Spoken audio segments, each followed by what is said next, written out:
Hello, Robyn with a Y here. It's been a while, hasn't it?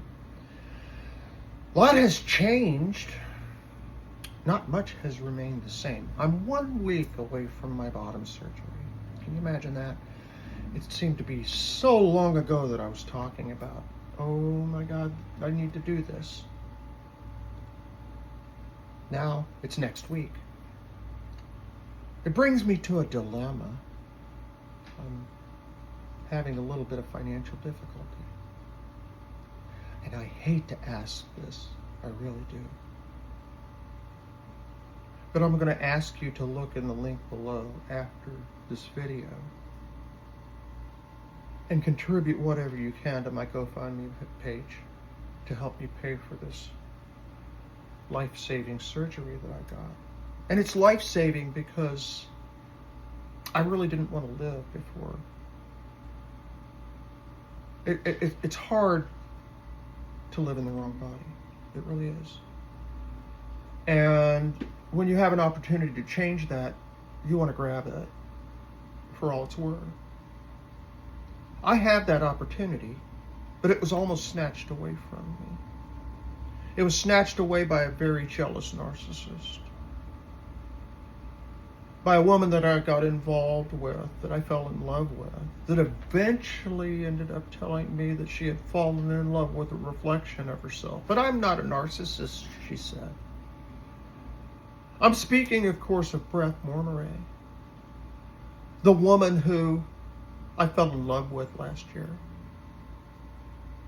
The woman who caused me to do a lot of emotional podcasts about what it means to transition and the emotional states that we go through.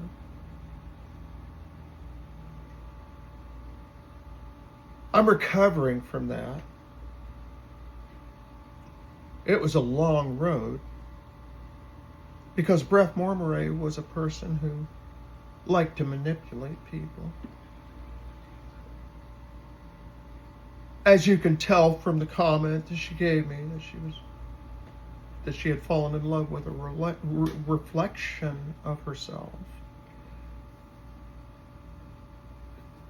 She was all about herself. It took me a while to realize this, but not before I was abused. Plea held me against the floor because she said I was going hysterical. And she said she wanted to hug it out of me. But what she was doing was squeezing the breath out of me, squeezing the life out of me. She was in a rage. And I had said something that upset her. I don't even remember what it was that I said that upset her. And she started threatening to leave again. So I begged her to stay, and I was hysterical. But looking back on it, I was hysterical. Because I thought that she was going to leave me devastated and over nothing. And I didn't understand why.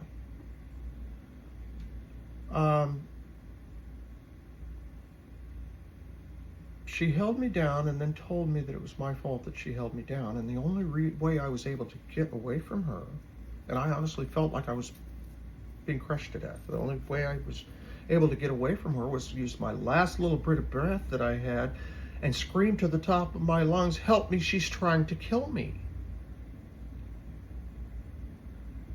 And it was loud enough that someone came and knocked on the door and broke her concentration, and she let me go. I didn't answer the door, and instead,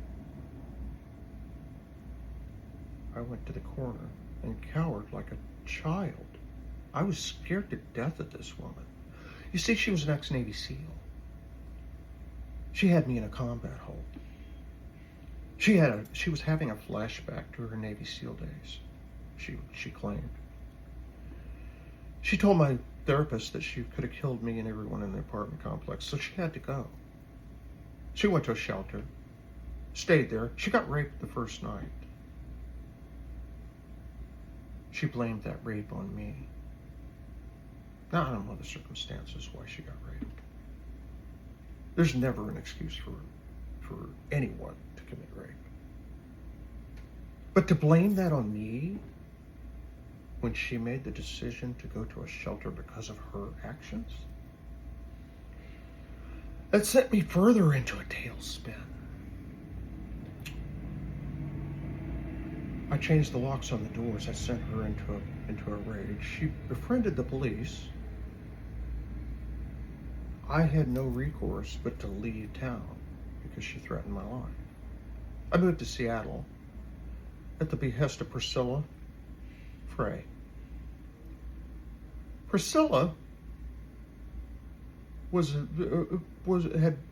had made friends with her before I met Brad, and I met her through some online support groups.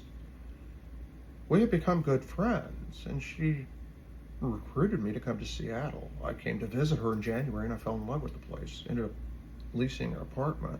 She said she would take care of me. She said she loved me. It turned out she was just a love bomber who had to have people in her circle, and they had to be trans people. But yet she was pulling herself away from being trans herself. She's post-op, and she told me she wasn't going to identify as trans anymore.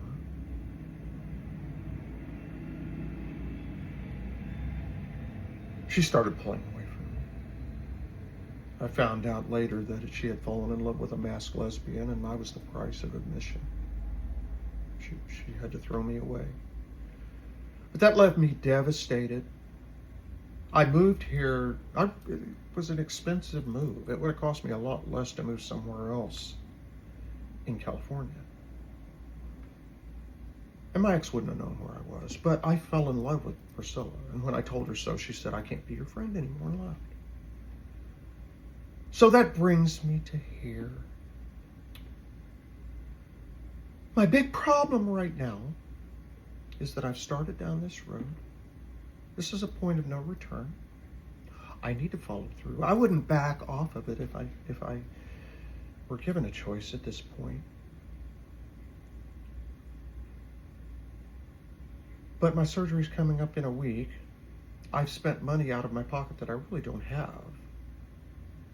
I've maxed out my credit cards in order to pay for this.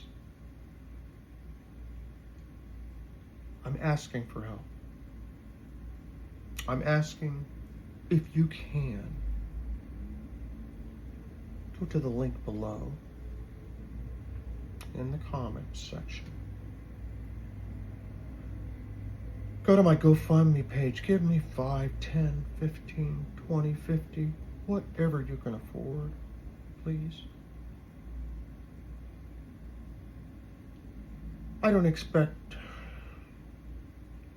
anything, but I'm asking. Because we're really one world. We're one people.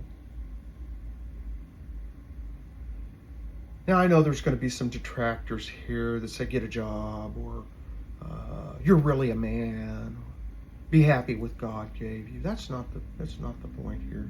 If you're not going to give, thank you very much for your time. Goodbye. That's all you need to do.